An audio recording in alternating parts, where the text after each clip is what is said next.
plants is the enzyme responsible for primary carboxylation in plants is. Again, photosynthesis, as you know, basically involves two different processes. The light reaction, which is directly dependent on the availability of the sunlight. Dark reaction, which is not directly dependent on the availability of the sunlight, but it is dependent on the products of the light reaction. So this question is related to the dark reaction of the photosynthesis, where the carbon dioxide is fixed by the specific enzyme in the stroma of the chloroplast. So carboxylation is the first step in the dark reaction. So what exactly happens in the carboxylation process? Carbon dioxide needs to be fixed by the enzyme. You need to identify the enzyme that is involved in the carboxylation process. Right? So in majority of the higher plants, the initial carboxylation process takes place in the mesophyll cell, where a 5-carbon compound called RuBP is the initial carbon dioxide acceptor. A 5-carbon compound called rubulose bisphosphate, which is a 5-carbon compound, rubulose bisphosphate, combines with the carbon dioxide and in presence of an enzyme to form two molecules of 3-PGA, phosphoglyceric acid, which is a 3-carbon compound. And the question is, you need to identify which enzyme is involved here. So look at the options. The exokinase enzyme. Exokinase is the enzyme that is involved in the respiration. The second one, succinic dehydrogenase, again a respiratory enzyme that we have discussed yesterday. Pyruvate carboxylase, again a respiratory enzyme. So the last option, RuBP carboxylase oxygenase enzyme, which is abbreviated as Rubisco. Rubulose bisphosphate carboxylase oxygenase enzyme is the answer here. So in all the C3 plants, RuBP carboxylase oxygenase is involved in the initial carboxylation process, where in presence of Rubisco enzyme or RuBP carboxylase oxygenase enzyme, RuBP combines with a molecule of carbon dioxide, resulting in the formation of two molecules of 3-phosphoglyceric acid or 3-PGA, we call it as. How many molecules are produced? 2 molecules are produced. So RuBP carboxylase oxygenase is the right answer. It is the protein that is present in is present in a maximum amount in the nature. The most abundant protein in the nature and is involved in the carboxylation. Why it is called carboxylase oxygenase enzyme? Because it has a binding site for both carbon dioxide as well as oxygen. Binding is always competitive. That is, Rubisco enzyme has a higher affinity for the carbon dioxide than the oxygen. But when carbon dioxide concentration goes too low, instead of binding to the carbon dioxide, it can bind to oxygen also. Hence the name carboxylase oxygenase enzyme. The next slide. The law of limiting factor was proposed with a particular reference to the photosynthesis. Identify the scientist who proposed this law. So the law of limiting factor was proposed in the 1905. According to the law of limiting factor, when a chemical process is affected by more than one factor, the rate of the process is decided by the factor that is present close to the minimum value.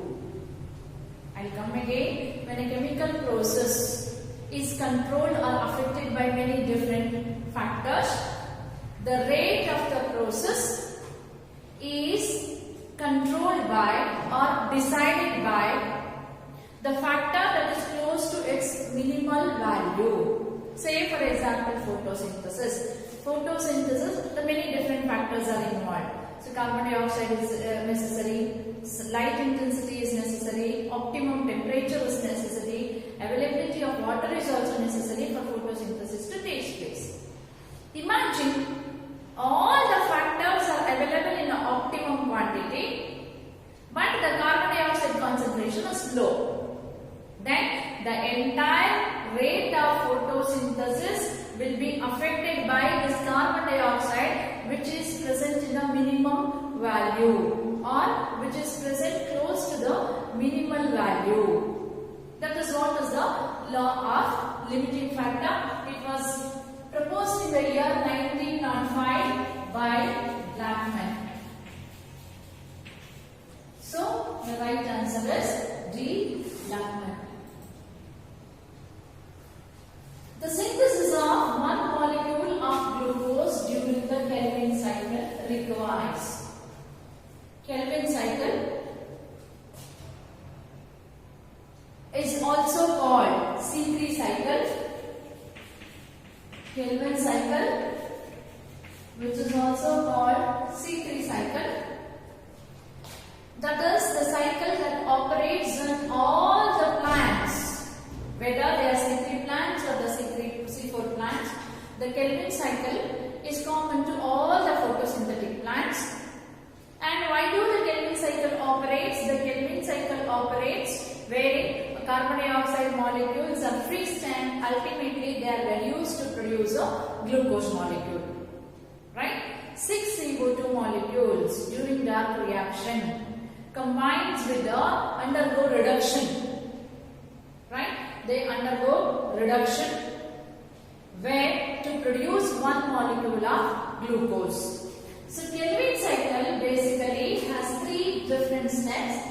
The first step in the Kelvin cycle is called carboxylation. Second is reduction. Third is regeneration.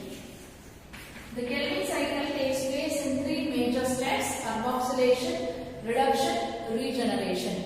Carboxylation, as I discussed in the first slide, is a process where RUBP combines with a molecule of carbon dioxide in presence of Rubisco enzyme to produce 2 molecules of 3-PGA. So, at the end of the carboxylation process, 3-PGA, 2 molecules of 3-PGA are produced for every carbon dioxide.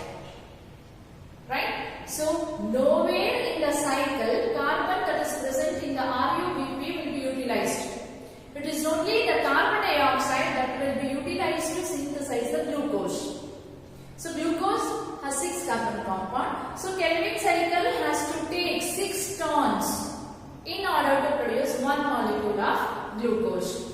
In the reduction process, the carbon dioxide that is present in the 3-PGA undergo reduction.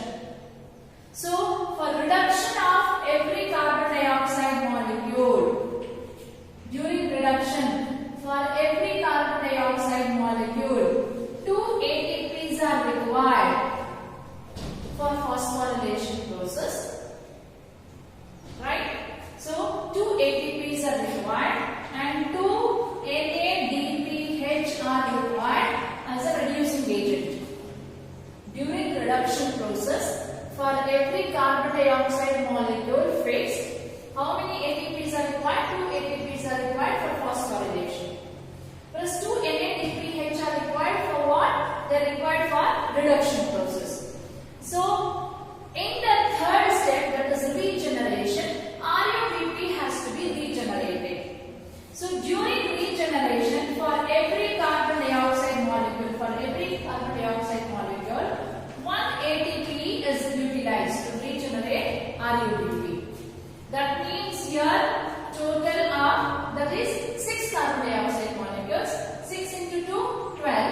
again 12, here again 12. Getting my point? See, this calculation is for 1 carbon dioxide. For 1 carbon dioxide, if 2 ATPs are used, for 6 carbon dioxide, how many ATPs? 12 ATPs. For 6 carbon dioxide, how many NADPH? 12 NADPH. Then, for 1 carbon dioxide regeneration, during the regeneration process, for 1 carbon dioxide, 1 ATP is used. For 6 carbon dioxide, 6 ATPs are used. Now they are asking for synthesis of 1 molecule of glucose during the Calvin cycle. That means 18 ATPs and 12 NADPH are used to synthesize 1 molecule of glucose during the Calvin cycle. Say when calculation of energy that is required for the process is asked, you need to be very careful. Many times they will ask the amount of energy that is required to synthesize 1 molecule of glucose. Then you go with the answer 18 and 12. Sometimes they will ask you only the number of ATPs that are required in the reduction process. If it is only reduction, then you go with the 12 ATPs and 12 NADPH. If only regeneration process, then only 6 ATPs. Now since they have asked for 1 molecule of glucose, you go with the option C, that is 18 molecules of ATP, 12 molecules of NADPH2 are required. See, option